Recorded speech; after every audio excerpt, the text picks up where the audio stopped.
আজকে কি রান্না করব সেটা জানতে হলে অবশ্যই সবাইকে ফুল ভিডিওটা দেখতে হবে। সবার কাছে অনুরোধ থাকবে, ভিডিওর ফার্স্ট কমেন্টে সোশ্যাল সাইটের প্রত্যেকটা লিঙ্ক দেওয়া থাকে, অবশ্যই ঘুরে আসবেন।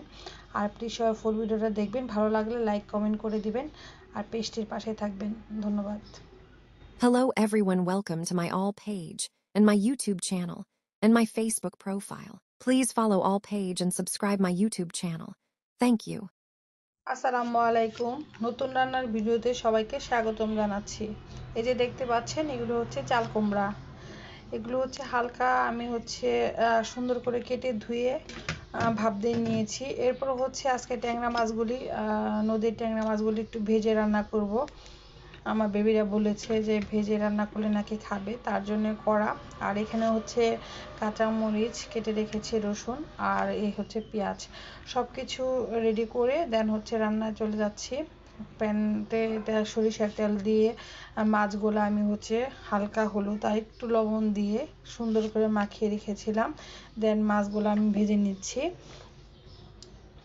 আপনারা কে কে ছোটো মাছ ভেজে রান্না করে খান? অনেক এলাকাতে কিন্তু মাছ ভাজা ছাড়া খায় না। তো আমরা সবসময় কিন্তু সব মাছ ভেজে রান্না করি না, মাঝে মাঝে মাছ ভেজে রান্না করি। যাই হোক, মাছটা একটু ডিপ ফ্রাইয়ের মতো, অতটা ডিপ ফ্রাই করব না, হালকা ডিপ ফ্রাই করে দেন হচ্ছে মাছগুলো উঠিয়ে নিব। হ্যাঁ, তো কে কে এইভাবে রান্না করেন অবশ্যই কমেন্ট করে জানাবেন। আর বেবিরা তো একদমই সবজি খেতে চায় না। যাই হোক, বড় মানুষ যারা আছে আমরা সবাই মিলে খাবো। এই তো আনান আমাকে ভিডিও করে দিচ্ছিল, একবার আনন্দ একবার আনমন দেয়, একবার ট্রাইপড রেখে করি, যখন যেভাবে সুবিধা হয় তো সেইভাবেই করি। তো সবার কাছে অনুরোধ থাকবে, প্লিজ সবাই ভিডিওতে লাইক কমেন্ট অ্যান্ড শেয়ার করে দিবেন। আর এই তো এখন হচ্ছে ওই প্যানে হচ্ছে আমি পেঁয়াজ কুচি দিয়ে দিচ্ছি। পেঁয়াজটা একদম হচ্ছে মানে হচ্ছে কিউব কিউব করে কেটে নিয়েছিলাম পেঁয়াজটা।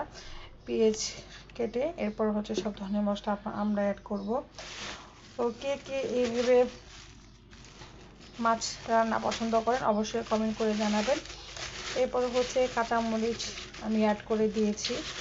আর আমার সবার কাছে একটাই অনুরোধ করব, প্লিজ সব ফুল ভিডিওটা দেখবেন, ভিডিওতে লাইক কমেন্ট আরও বেশি বেশি করে শেয়ার করে দিবেন। আর অবশ্যই পেজটিকে ফলো দিয়ে পাশে থাকবেন। আর ভিডিওর ফার্স্ট কমেন্টে আমার সোশ্যাল সাইটের প্রত্যেকটা লিঙ্ক দেওয়া থাকে, প্লিজ প্লিজ প্লিজ সব আমার পেজগুলোতে ঘুরে আসবেন। এই তো এখন হচ্ছে পরিমাণ অনুযায়ী লবণ, যেহেতু মাছটা আমি একটু লবণ দিয়ে হালকা লবণ দিয়ে ভেজেছি, তো পরিমাণ অনুযায়ী লবণ দিয়ে দিলাম। এরপর হচ্ছে সুন্দর করে একটু নেড়ে চেড়ে তারপর হচ্ছে হালকা একটু পানি দিয়ে সব ধরনের মশলাগুলো আমি অ্যাড করে নিব। এটা হচ্ছে জিরা বাটা, পাটায় বেটে জিরাটা, সেটা হচ্ছে আমার বেশ পছন্দ। আর এটা হচ্ছে সজের গুঁড়া, মরিচের গুঁড়া, ধনিয়া গুঁড়া, হলুদ গুঁড়া, আসলে এই সবগুলো কালার দেখে হয়তো আপনারা বুঝতে পারছেন। তো একটার পর একটা মরিচের গুঁড়া, একটার পর একটা সব কিছুই আমি সুন্দর করে অ্যাড করে নিচ্ছি। এরপর আমি সামান্য একটু গরম পানি অ্যাড করব। আপনারা তো জানেন প্রত্যেকটা তরকারিতে, যারা আমার ভিডিওগুলো দেখেন, প্রত্যেকটা তরকারিতে কিন্তু আমি সবসময় ট্রাই করি কাঁচা না পানিটা না দিয়ে গরম পানিটা দেওয়ার, ঠিক আছে, গরম পানিটা দেওয়ার। তো এই তো পানিটা অ্যাড করে দিলাম। এখন হচ্ছে মশলাটা সুন্দর করে কষানো হয়ে গেলে দেন ওই যে সিদ্ধ করে রাখা আমার হচ্ছে চাল কুমড়া, সেটাও কিউব কিউব করে কেটে রেখেছি, সরি কিউব করে করে কেটে রেখেছি, সেটা হচ্ছে আমি দিয়ে দিলাম। এরপর হচ্ছে কিছুক্ষণ, যেহেতু মাছটা আমার হয়েই গেছে ভাজা, তো এটা হচ্ছে কিছুক্ষণ একদমই, এটাও তো আধা সিদ্ধ করা, কিন্তু এটাও সুন্দর করে সিদ্ধ মানে বলক উঠে গেলে দেন হচ্ছে আমি মাছটা একটু পরেই দিব। এই পর্যায়ে মাছটা একটু পরেই দিব। আর এই যে দেখেন একটু কালার চলে আসছে এবং পানির কালারটা কিন্তু একদম হচ্ছে উপর দিয়ে তেল চলে আসছে, বরফ চলে আসছে। একটু ঢেকে দিয়ে কিছুক্ষণ পর আমি মাছ ভাজিটা অ্যাড করে দিব, ঠিক আছে।